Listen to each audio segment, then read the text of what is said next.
Yo, let's talk about the KKK and rap music. Now, the KKK, also known as the Ku Klux Klan, is a hate group that was founded in the United States in 1865.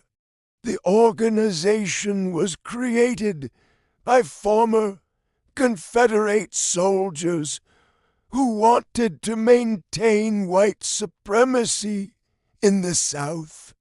The KKK targeted African Americans, Jewish people, Catholics, and anyone else who they deemed a threat to their way of life. They used violence, intimidation, and terror to achieve their goals. There are probably many more that I could find if I wanted to. But my question is, why would the KKK release rap songs? It doesn't make sense to me.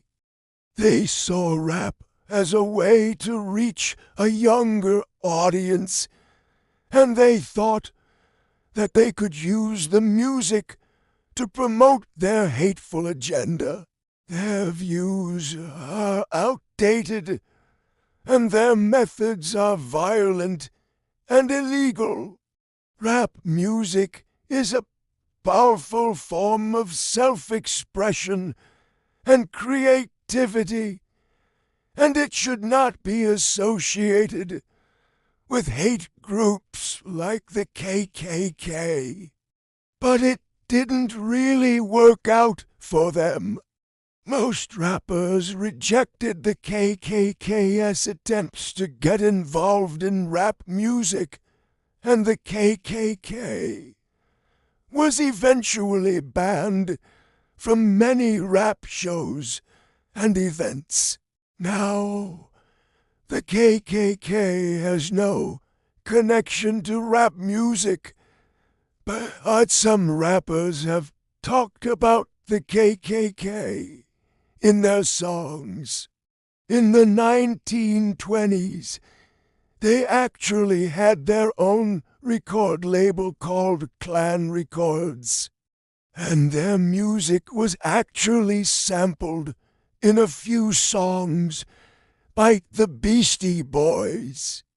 They sent him a letter saying, "Yo, T, we know you're down with the 36 Chambers. Why don't you come down and join us?"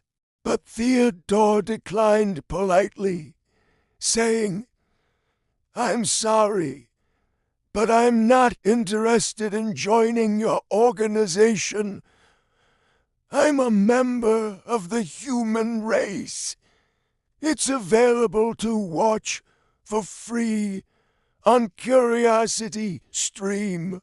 And don't forget to like and subscribe. That's pretty messed up, dude. Now, this is where it gets kind of weird. Did you know that the KKK has its own theme park? It's called the Rebel Land Theme Park, and it's located in North Carolina. The park is full of all the usual theme park attractions, rides, games, a theater, but it also has a few KKK-themed attractions, like a ride called the Klan Coaster and a show called the White Man's Burden. Oh, and they also have a restaurant called the Chicken Shack, because nothing says racism like fried chicken. The Black Israelites were a Jewish reggae band from Brooklyn. I'm not kidding. Their music is actually pretty good, and it's definitely worth checking out. But the Beastie Boys sampled them without telling them or without giving them credit. Now, some people say that this is because the Beastie Boys were ignorant and didn't know any better. But others say that it's because they were high on drugs and couldn't be bothered to, give credit where credit is due. Either way, it's pretty messed up. But the only thing they ever released was a 78 revolutions per minute record of the Confederate battle hymn. So not exactly a chart topper. In 1979, the KKK released a rap song called White Power. It's more like a rap spoken word thing over some pretty terrible and racist beats. The song is called White Power, and it was released in 1994 by a group called the Realm of the KKK. The song is pretty terrible, and the lyrics are even worse. Some of the lyrics include, "We are the KKK, and we're here to say, don't be a racist, be an American." Yeah. Because the United States has such a great history of being racist. I mean, come on. The KKK was founded in 1865, and they've been spreading hate and terror ever since. They don't want America to be a racist country. They want America to be a white country. There's a difference. The song was produced by J. Frank White, and it was one of the first rap songs to be banned by the BBC. The song is considered to be a hate crime, and it promotes violence against black people. In 1981, the KKK released another rap song called Klan Anthem.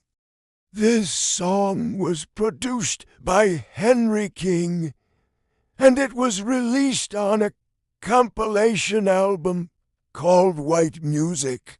This album also featured songs by other white supremacist artists like David Duke and Tex Watson. Rap music is a genre of music that originated in the African American community. It's a music genre that's all about self-expression and creativity. It's hard to see how these two things could ever go together. Now, these are just two examples of songs that the KKK has released. The KKK is a hate group that uses violence and intimidation to achieve its goals. Well, I did some research, and I found out that the KKK actually tried to co-opt rap music in order to spread their mess. Age of Hate. The KKK is a hate group that has no place in today's society. I hope you learned something new today. If you have any questions or comments, please leave them below. And as always, thank you for watching. You know what the Ku Klux Klan thinks of rap music. They created it. Here's some fun facts about the Ku Klux Klan and rap music. Did you know that the Ku Klux Klan has its own rap song? Well, it's not exactly a rap song, but this isn't the first time that the KKK has tried to get into the music industry. But if you want to hear some real history, check out the fact that in the early 1980s, there was a band called the Black Israelites. Oh, and here's another fun fact. The KKK actually tried to recruit Grand Wizard Theodore from the Wu-Tang Clan. Well, here's one last fun fact to wrap things up. If you want to learn more about the Ku Klux Klan, there's a great documentary called The Ku Klux Klan, A History of Terror.